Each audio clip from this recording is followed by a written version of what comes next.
Richard Ramos, député du Loiret, et Richard Ramos est une des personnalités politiques qui portent les sujets justement de santé publique et de transparence. Merci et merci au collectif. Les lobbyistes sont plus forts que le politique. Je comprends qu'ils sont plus puissants que la force publique. C'est important de démarrer avec vous là-dessus parce que c'est le cœur de la rapidité au changement qu'on doit mener. 3 techniques qui sont toujours les mêmes chez les lobbyistes. 1, fabriquer du cognitif faux et parfois fabriquer du cognitif scientifique faux. La deuxième chose, c'est la connivence. Pour tordre les combats qui peuvent être des combats justes, on va créer de la connivence. Et puis le dernier, c'est le discrédit.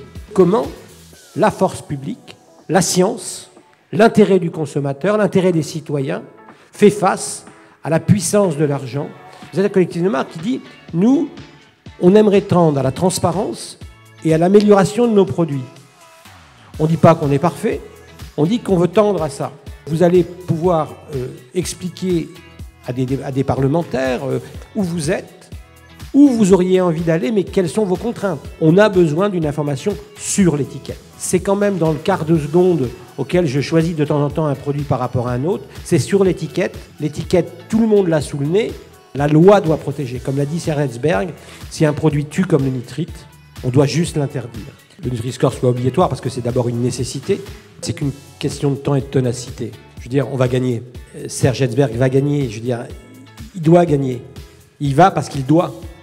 Et donc le Nutri-Score doit être obligatoire. Il y a une demande sociétale. Il y a un courant de fond sur à la fois la transparence et à la fois sur ce besoin de naturalité. Des entreprises comme votre collectif, elles montrent qu'il y a un mouvement dans la société. Elles évitent de temps en temps les caricatures. Dire si t'es patron, si t'es industriel, t'es forcément un mauvais. Ce que vous faites, ça crée un poids c'est primordial. Le piège dans lequel il ne faut jamais tomber, c'est d'opposer, par exemple, le consommateur avec les industriels. La demande, elle sera de plus en plus en naturalité. L'offre s'adaptera. On a besoin de vous, votre collectif. On a besoin d'industriels. On a besoin de gens engagés qui disent « Nous, chiche, on va faire la transparence ».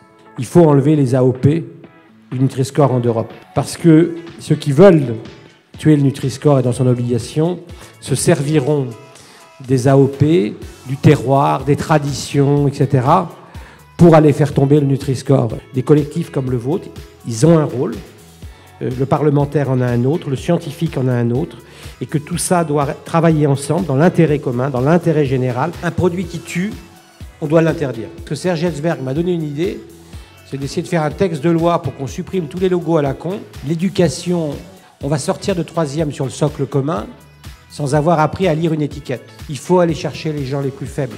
Je pense qu'il faudra reprendre des cours de cuisine dans les écoles. Si le club un jour veut faire un truc avec nous, on le fera. C'est pas chez moi le Parlement, c'est chez vous. Vous qui avez décidé de monter un collectif pour donner de la transparence. Je veux bien réfléchir avec vous sur un manifeste d'une alimentation en France.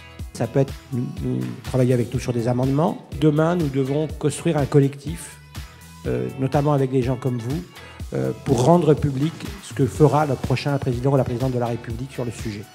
Et que ça, on devrait y travailler en commun. Je viens de remercier Richard Ramos et David.